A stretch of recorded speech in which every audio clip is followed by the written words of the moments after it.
גם אתם צחצחתם שיניים היום? לאן זורמים המים אחרי שהם יורדים אל הכיור? מה עושים עם המים אחרי שהם ירדו אל הביוב? קודם כל יש לנו מים, לכלוך וחיידקים רעים, חיידקים שנצמדים ללכלוך ומפריעים לנו לנקות את המים. איך ננקה את המים המלוכלכים? תעלומת המים המלוכלכים.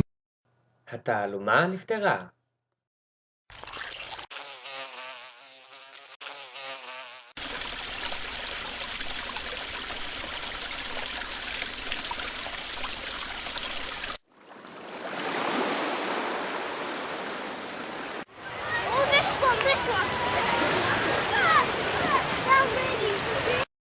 יש מספר דרכים זולות להיפטר מהשפכים המזהמים, הטמנה ושריפה בצורה מבוקרת ויישום כדשן לחקלאות.